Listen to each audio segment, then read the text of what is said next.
So we are going to start with the introduction of the Code of Civil Procedure 1908. So basically, the code has a preamble.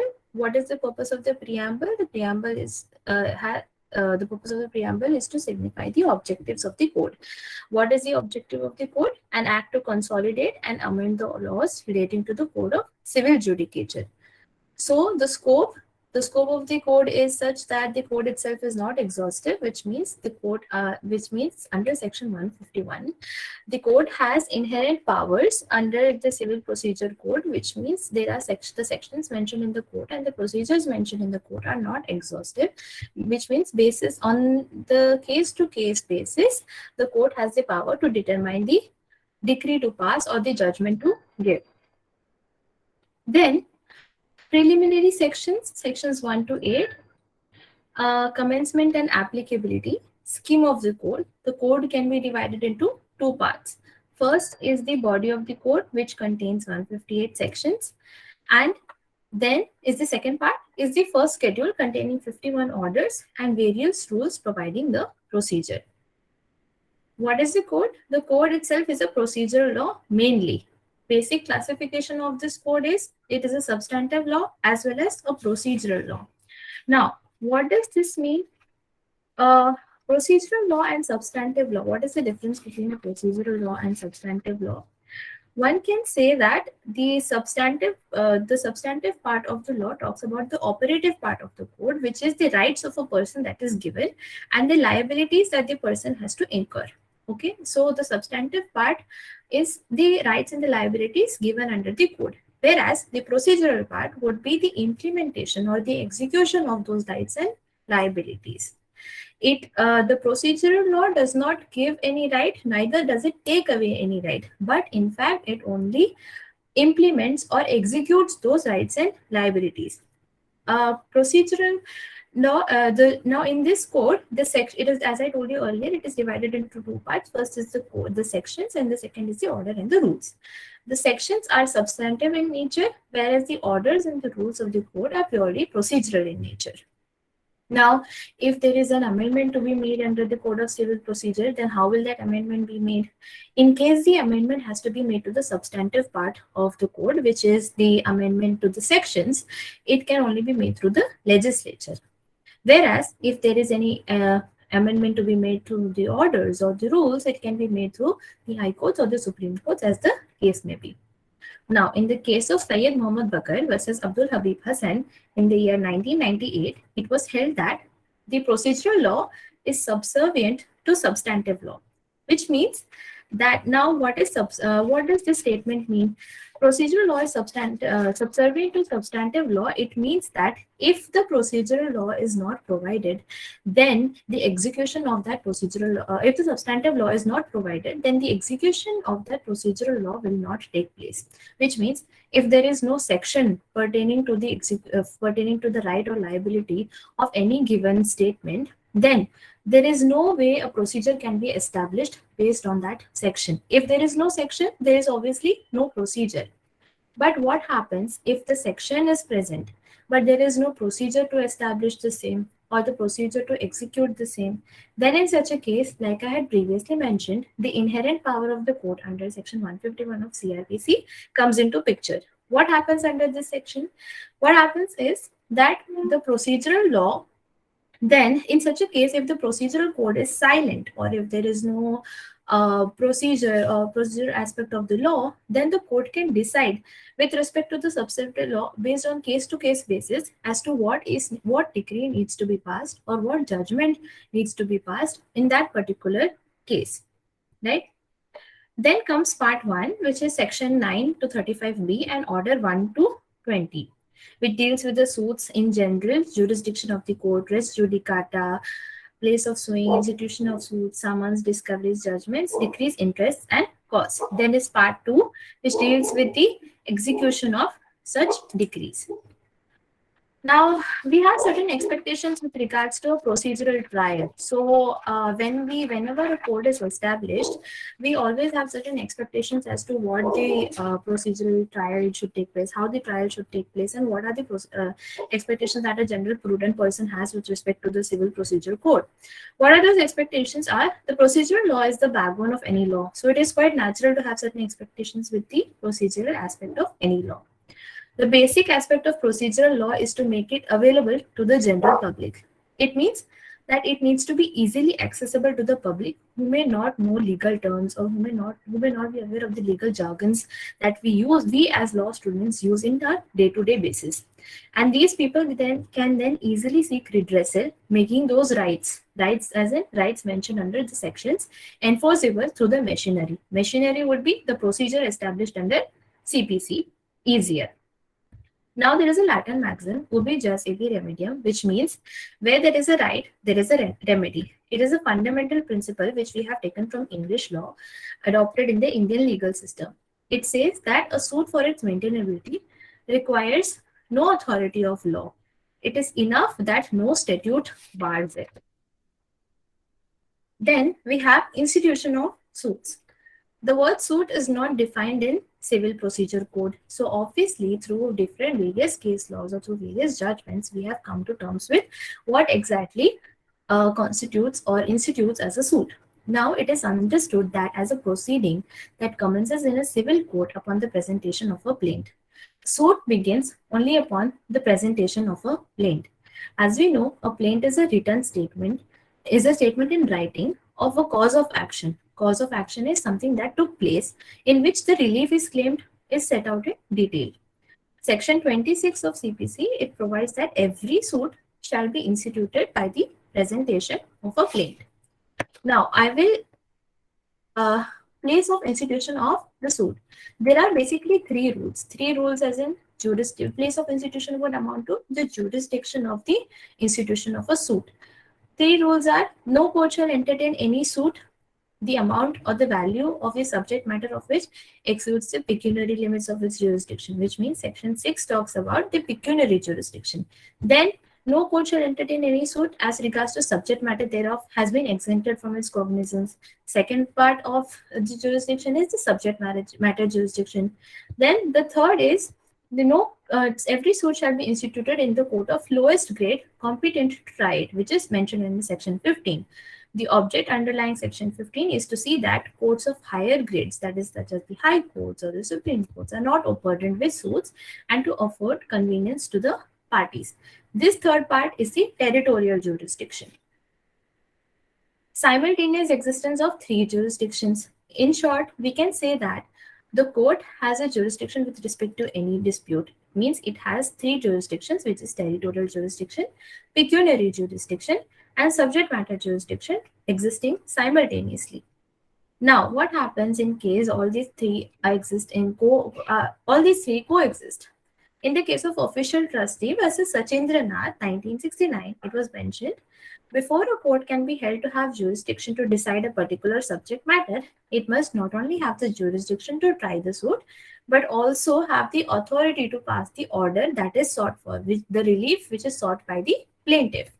It is not sufficient that it has some jurisdiction in relation to the subject matter of the suit.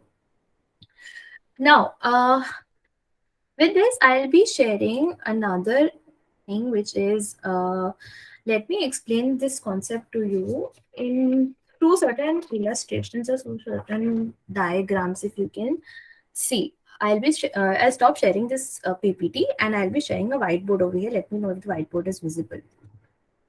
So I'll start with the procedure. So how is the plaint instituted?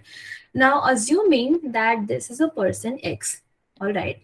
So the person X is a citizen of this country, citizen of India. Elections are coming up and this person has decided to get himself registered. Okay, registered so that he can vote. I'm sorry for the terrible handwriting, but I hope you get this, right? Now, to get himself registered, he has to enter his name. His name has to be made into an entry. This entry is done by the registrar. Okay. This entry is done by the registrar. Now this person X, when he went to register himself into the entry, the registrar refused to get his name entered. Now, what happens in this case? In this case, the aggrieved party over here is Mr. X. So, what Mr. X does is, Mr. X then files a suit against the registrar over here.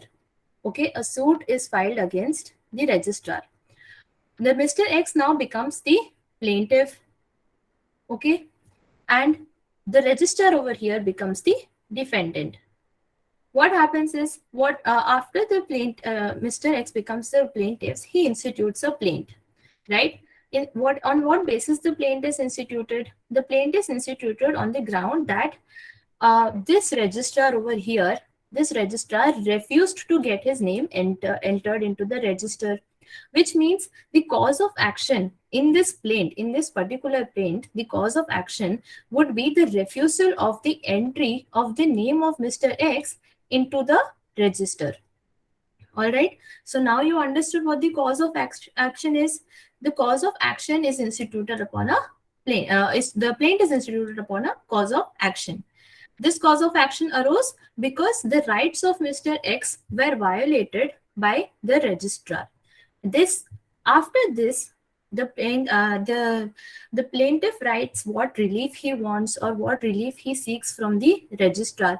The registrar then files a written statement back to the plaintiff. A written statement is then filed back to the plaintiff, and upon that, a suit is instituted. Okay. Now, what happens is the cause of action is the reason for the infringement of the rights. All right. And in the plaint, the plaintiff writes what relief he seeks or what relief he expects from the registrar. Registrar is the defendant. Mr. X is the plaintiff. To save himself, the defendant then writes a written statement in reply to the plaint filed by the plaintiff. After that, after various procedures and that takes place upon the examination of the evidences, it is then later on sought that the civil court, the court of this jurisdiction would be a civil court, whichever civil court is applicable, whichever jurisdiction Mr. X relies in or the registrar falls into. In this case, the judge then gives the decision in favor of the plaintiff, and the decision given by the court will then be turned into a decree. Now, what is a decree? The decree is a final expression or the decision of the court. Decree can be preliminary decree or a final decree. Either case, it will be the decision of the court. In the present case, now the Mr. X has won the case and the decree is filed in his favor. So what does this make Mr. X? This makes Mr. X the decree holder. And what will be the defendant? The defendant over here would be the registrar, and the registrar would be termed as the judgment debtor. On the basis of the decree passed, a judgment will be given by the judges. Thus, a judgment debtor, right?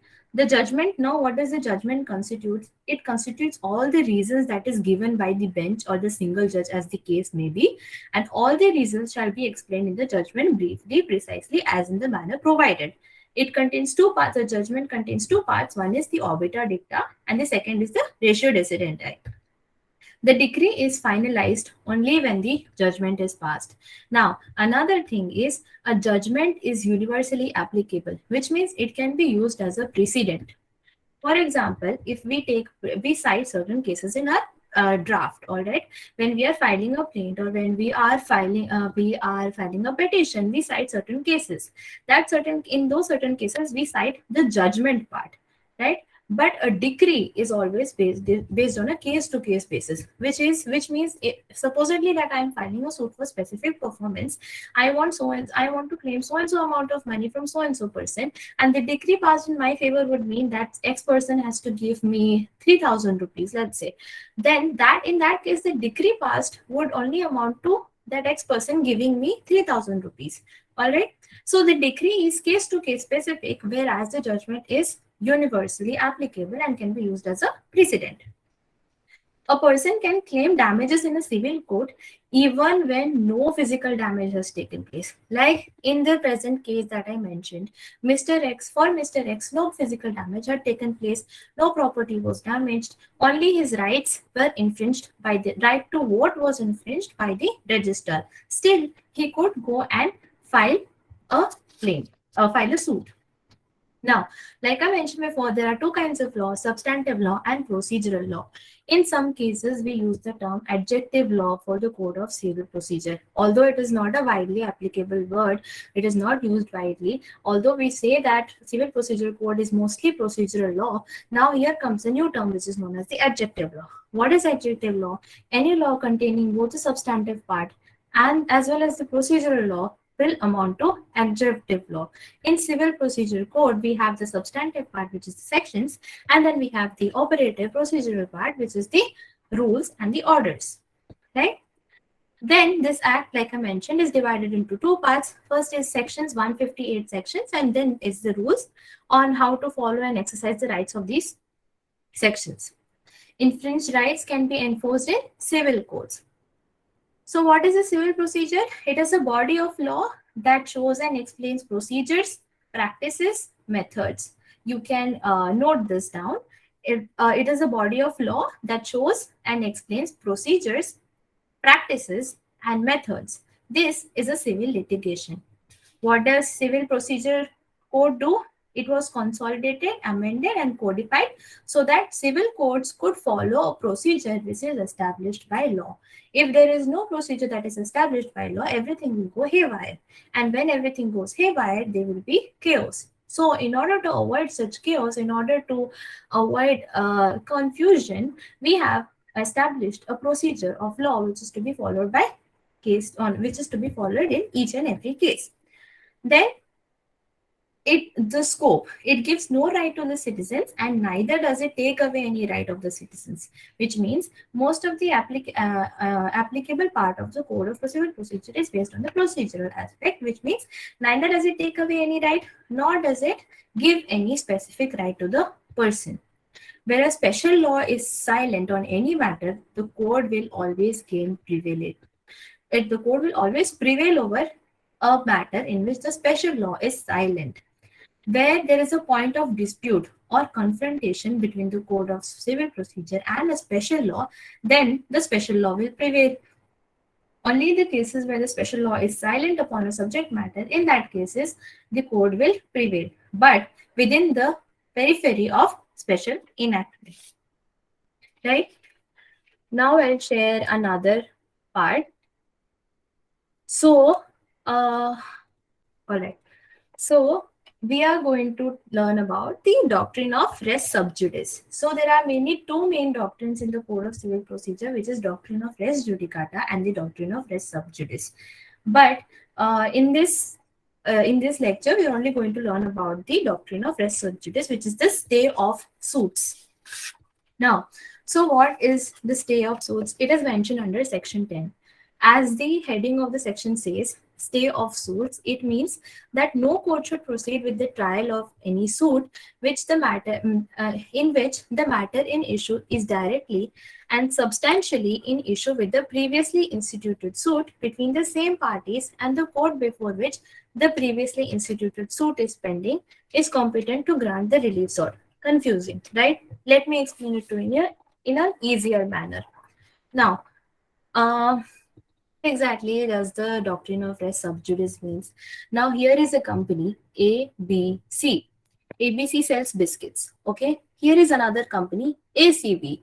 ACB also sells biscuits. As you can see, this is, let's assume that the circle mark that I have done is the logo of ABC and the circle mark that I have done is the logo of ACB. What happens in this case? We have also seen that the color of ABC and ACB is the same. The wrappers, the colors, the logo used by ACB biscuits is very similar to what is used by the ABC biscuit. Assuming that the ABC biscuit was established in Delhi, let's say it has its head office in Delhi, and ACB has its head office in Gujarat. Okay. Now both their products are sold all over India. Both their products are sold all over India, which means ACB's products are sold in Delhi and ABC's products are sold in Gujarat. Okay. Now, ABC got to know, ABC was established before ACB was established. And ABC got to know that ACB is using their color, their logo, their wrappers, and everything that ACB does is very similar to what ABC does. So now ACB filed a suit against ABC filed a suit against ACB in the court of Delhi, assuming they filed it on 1st of Jan. Then ACB also got to know that ABC had filed a suit in Delhi, so they thought, okay, why not? Since our products are also being sold all over India, so why not us also file a suit against ABC and let's see who wins this case. So what ACB did, ACB also filed a suit against ABC in Gujarat, in Ahmedabad. All right. Now, what happens in the case where in the case which was filed at Delhi, the plaintiff was ABC and the defendant was ACB. In the case which was filed in Gujarat, the plaintiff was ACB and the defendant was ABC. The jurisdiction in this case was both at Delhi, a Delhi court, as well as the courts in Gujarat. And since all their products are being sold all over India, so they both equally had a right to establish their jurisdictions in both Delhi as well as Gujarat. Now, in this case, what happens? In both the courts, it is the same matter in issue, directly and substantially. Both the courts have concurrent jurisdiction, and both the courts have a say in the matter. So what happens is both the courts have made. Now another thing that is not shown is, now both the courts in Delhi obviously have a plethora of cases, and a lot of cases are pending in Delhi and Gujarat. Both the courts also have many other different issues that they have to take up instead of wasting time on same matter of the same case directly or substantially related to each other. So, was there a necessity for ACB to file a case against ABC in Gujarat? The answer is no. And even if the second case was filed, it now becomes the duty of the second court, whereas the court in Gujarat to state that it would not proceed with the said case and deny taking up the matter. The court then has the option, the discretion to stay the suit filed. This is called the doctrine of res sub judice. So, what does the doctrine of res sub judice say? It states that the person or the plaintiff cannot file a suit in any concurrent court of law when the matter is substantially and directly has been undergoing in any other court of law which is competent to take up the matter. In this case, already the case was filed in Delhi. So, when the case was already filed in Delhi, the Delhi court was competent to take up the matter, and in such a case, it already had a jurisdiction. The matter was substantially and directly undergoing the same way in Delhi court. Then there was no need to file another case in the court of Gujarat. So the court in Gujarat should put a stay on this suit as the decision is pending in another court having the same matter directly and substantially. What are the benefits of this section 10, or the doctrine of res sub judice? First of all, it saves time of the court. Then, secondly, it prevents contradiction in the matters where the concurrent courts give two different kinds of decisions. Assuming that Gujarat court gave the decision in favor of ACB and Delhi court gave the decision in favor of ABC, it would not come to a concrete conclusion. Therefore, this doctrine of sub judice saves that. It prevents any other such conflicts. Now, purpose of this section is to bring finality in the judgment and to avoid the contrary decisions by two different courts, as there is a very good possibility that in the case when the matter is simultaneously decided by two courts of concurrent jurisdiction, the court may come up with different decisions. Then it will be very difficult to finalize which judgment, which decision to abide by. In simple words, the very authority of law will come at stake and there will be no finality of the judgment. So, with the objective to prevent the courts of concurrent jurisdiction from simultaneously entertaining and adjudicating upon two parallel litigations, the court in Delhi and the court in Gujarat were both having parallel litigations because two cases of the same subject matter were filed at both the places. So, in order to avoid parallel litigation in respect of the same cause of action, what was the cause of action?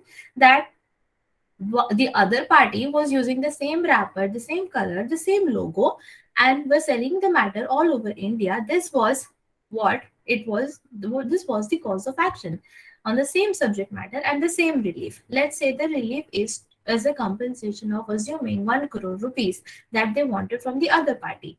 The section, so in this case, the section is provided in the code. However, now proviso. What is a proviso? The proviso is that this rule only applies to the trial of the suit and not the institution of the suit, which means you can definitely file a case in the court of Gujarat, and AB, like I said, ABC can file a case in the court of in Delhi courts, and ACB can file a case in Gujarat courts. So institution of suit itself is not barred, but the trial of such suit is what the stay of this suit means. All right, which means I can file if I am residing in Gujarat and the person against whom I want to file a claim is residing in some other place. Both of us can file suits at the same place of the same subject matter. Institution itself is not bad, but the trial of such suit is what the doctrine of res sub judice talks about, although it does not preclude a court from passing interim orders. So in court can also pass interim orders in such a case, but it applies to appeals and revisions. The policy of law is to confine a plaintiff to one litigation so as to protect the person from multiplicity of proceedings and to avoid conflict of decisions by courts in respect of the same relief. If the same relief is sought and there is contradicting opinions of the courts, then it will be very difficult to understand which to know which code should the person abide by. However, this section can only be applied if the following conditions are satisfied. What are these conditions? Firstly, there are two or more suits, which is previously instituted suit and subsequently instituted suit. Previously instituted suit is the first suit that is instituted. Subsequently instituted suits are the suits that are instituted after that. What are the suits that are instituted after that? One could be, let's assume that there are three places where the suits are filed. One is in the first one was instituted in Gujarat, the second one was instituted in Delhi, and the third one, assuming it was instituted in Karnataka. So the first one that was instituted in Gujarat will be the previously instituted, and any other suit filed after that would be subsequently instituted suits. The matter in issue in subsequent suit should be directly and substantially in issue of the previous suit, which means, like I said, in the case which was filed in ACB were ABC versus ACB, in that case, in the second suit which was filed by ACB, the matter was also the same wrappers, the same logo, the same company, and the same cause of action. Both suits between the same parties or their representatives, the parties again are the same. It is either ACB versus ABC or ABC versus ACB. Then the court dealing with previously instituted suit to competent to grant relief claimed in the subsequent suit, parties litigating under the same titles in both the suits. The word shall in the section makes it mandatory. So the word shall, wherever the word shall is used, it means that it will be a mandatory section.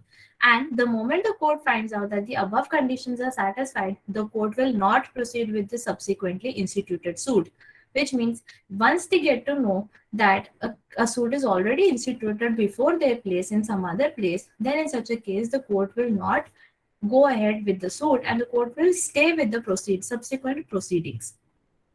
The court has inherent power under section 151 of CPC that I mentioned, and using this power, the court may stay.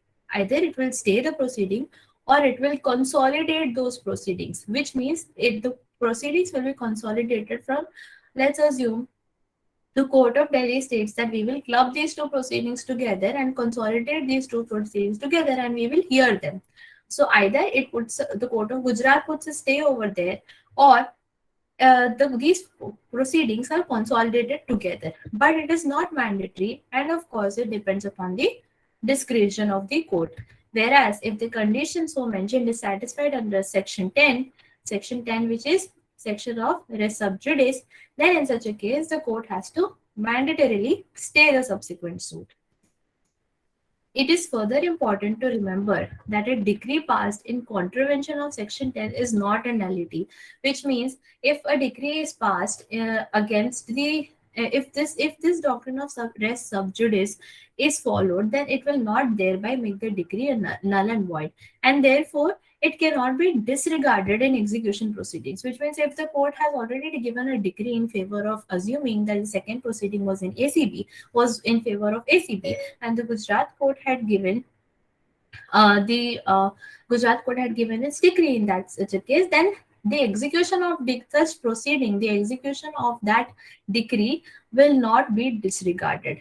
Again, like it was stated before, it is only the trial period, and not the institution of the subsequent suit, which is barred under this section. Thus, it lays down a rule of procedure, which is pure and simple, which can be waived by either of the parties. Hence, if the parties waive their rights and expressly ask the court to proceed with a subsequent suit, they cannot afterwards challenge the validity of the subsequent proceedings. Assuming, let's say, ABC says that, okay, we have a factory established in Gujarat. So, we will waive our right to continue with the proceedings in the preliminary proceedings. That is, we will not continue our proceedings in Delhi. We will withdraw this, and we will go and continue with the subsequent suit which was filed in Gujarat. So in that case, they cannot later challenge the validity of the subsequent proceedings, stating that no, the doctrine of res sub judice applies in this case, so subsequent proceedings are barred. No. Once that is done, once they have waived their rights, then they cannot expressly ask the court to stay such subsequent proceedings. Right? So, now here comes four conditions of the doctrine of res sub judice. I have not mentioned in this PPT, but I'm stating it to you. You can note it down if you want to. First is the case which were filed at different times. Matter in issue directly and substantially have to be the same. Parties have to be the same, and the case is pending where it was first filed. If it is already disposed, then a second case would be, then that would constitute as another topic which we will discuss later on. Now, here is an illustration that I'll give you. There is one tenant, there is a landlord, where the doctrine of the doctrine of res sub judice does not apply. There is an agreement to sell between them. Later, the landlord says that no, I am denying to sell this property, so I will not sell you this property. Whatever the agreement states, he denies to whatever the agreement is, he refuses to abide by that agreement. Due to this cause of action, the tenant files a case against the landlord, stating that he wanted a specific performance. Specific performance would be that he wants the landlord to execute that agreement and to sell the property in his name. The tenant wants that. What will happen is, the cause of action to take place would be willing to pay the money. He says that I want a sort of specific performance, which is I want the landlord to sell the property to me, and I am willing to pay the desired amount of money that the landlord wants me to pay. Case was filed on, assuming, let's say, 1st January of 2015 by the tenant against the landlord. The landlord then gets to know about this, and he says that no, this I do not want this. I will file another suit against the tenant that I do not want to abide by this agreement and I do not want to sell my property. So another case was filed on 15th of Feb 2015 by the landlord against the tenant. However, the reason or the cause of action against the tenant by the landlord was non-payment of rent by the tenant to the landlord filed under Rent Control Act. This, let's say, the tenant had filed a suit against the landlord, stating that I want this property over here, so I will not be I am ready to pay whatever amount the landlord requires of me. So he filed a suit of specific performance, stating that I will pay the money. I want the court to ask the landlord to give the property to my name. What the landlord files is that the tenant has not paid money for 4 months. For 4 months, after 4 months, I have, despite giving several notices to the tenant, the tenant has still refused to pay the money. Therefore, I am filing a suit to ask the court to ask the landlord to either vacate my premises or ask him to pay the rent of the last 4 months. So, in this case, where the cause of action is different, even though the parties are the same, even though the areas are the same, the jurisdiction may be the same, even though the courts may have jurisdiction, similar jurisdiction or parallel jurisdictions, as the case may be. In such a case, also, since the cause of action in both the cases are different, the it will not attract the doctrine of res sub judice. In the first case, the relationship between the plaintiff and the defendant, that is the tenant and the landlord, is that of the buyer and the seller. In the second case, the relationship of the plaintiff and the defendant, that is the landlord and the tenant, is that of what they have established throughout, that is the one pays the rent, the other receives the rent. Then the nature of these both cases are different. Both the cases, even though they were filed at the same place, assuming they were filed in Gujarat, then both the cases did not have the same matter directly or substantially.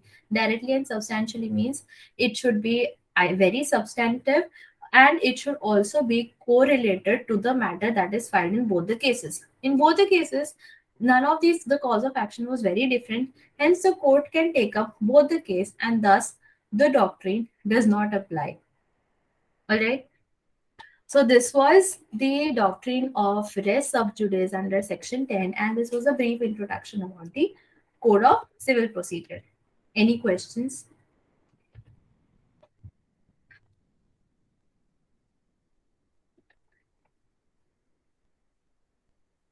Yes, Shipra.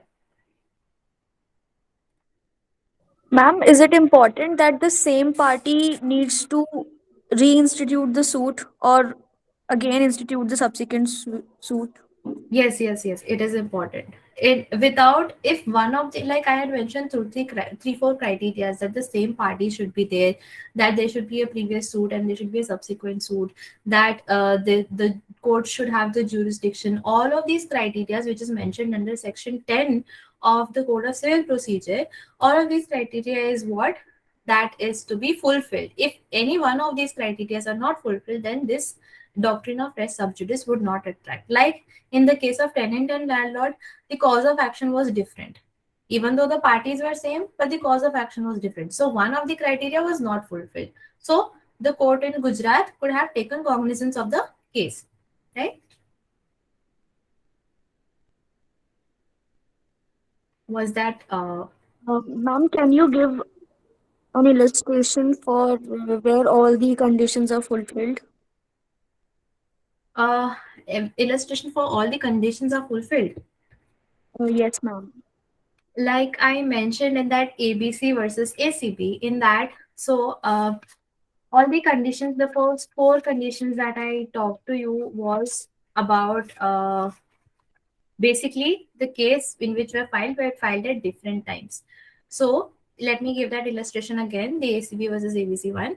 So what happens is ABC filed a suit against ACB. All right. ABC filed first and ACB filed second. ABC filed in the court of Delhi and ACB filed in the court of Gujarat. So the first condition got fulfilled, which was cases were filed at two different times. All right. Then the matter in issue is directly and substantially similar. Now, directly and substantially similar in this case, like I said, ACB has a very similar name to ABC. So, and the color of the company was the same, the logo was the same, the biscuits packaging was also the same. So, the institution of suit in this case, the cause of action was this, that everything that ABC has is the same kind of thing that ACB also has. Only the letters are switched, but it is very, very similar to what ABC has. Therefore, the matter in issue, which is the substantive matter, cause of action in this case, is the same. That condition is also fulfilled. Then the parties have to be same in both the cases. Again, like I mentioned, the parties now in the case which is filed in Delhi, it would be ABC versus ACB. ABC would be the plaintiff and ACB would be the defendant. All right.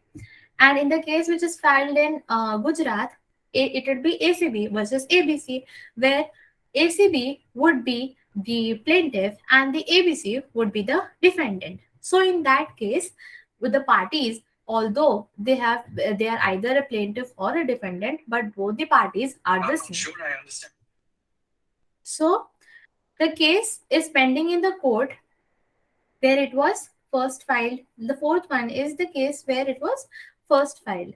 So Now, doctrine of res sub judice applies on the subsequent proceeding. Subsequent proceeding would be the second proceeding that takes place.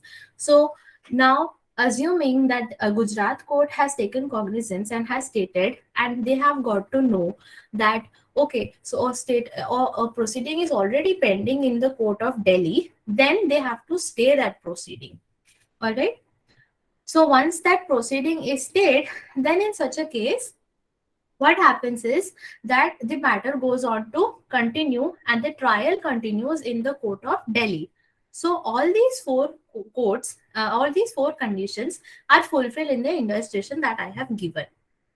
So in such a case, when these four conditions are fulfilled, then only in such a case the matter of the doctrine of res sub judice applies. If any of these conditions mentioned under section 10 is not fulfilled, then this doctrine does not apply. Is that clear? Yes, ma'am. Thank you. No worries. Any other questions?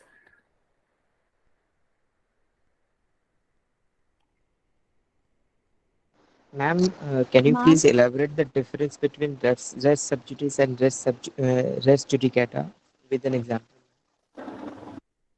Sorry. Ma'am, can you please elaborate the difference between res sub judice and res judicata with an example?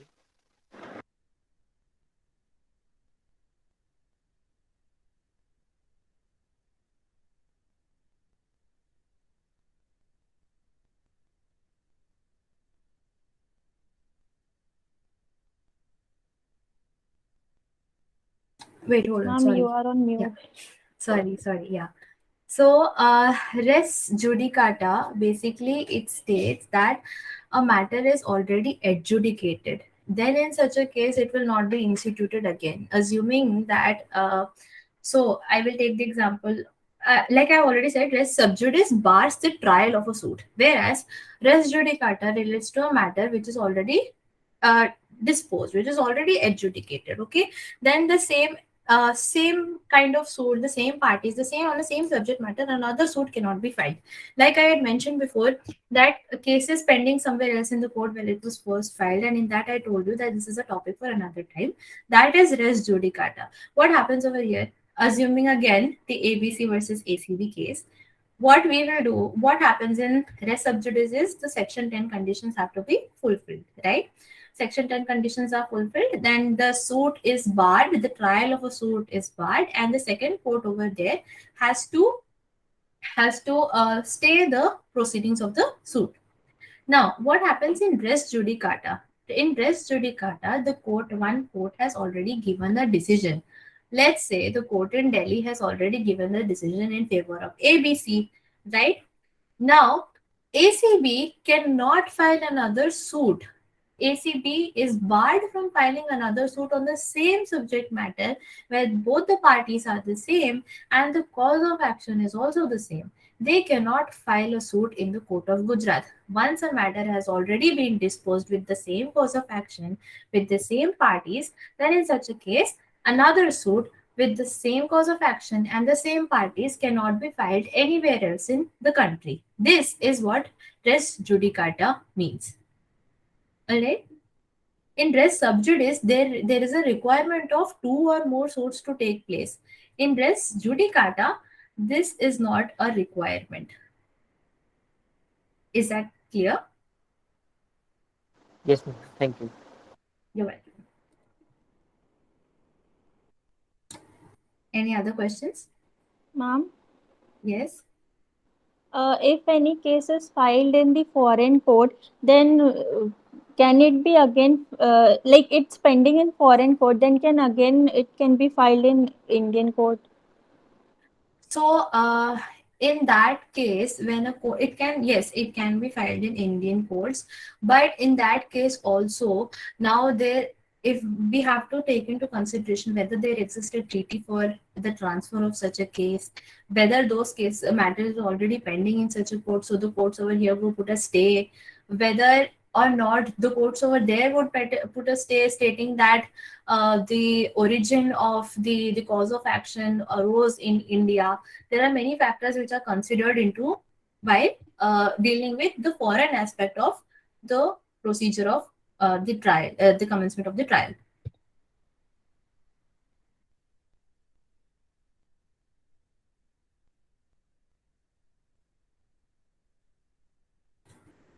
Any other questions?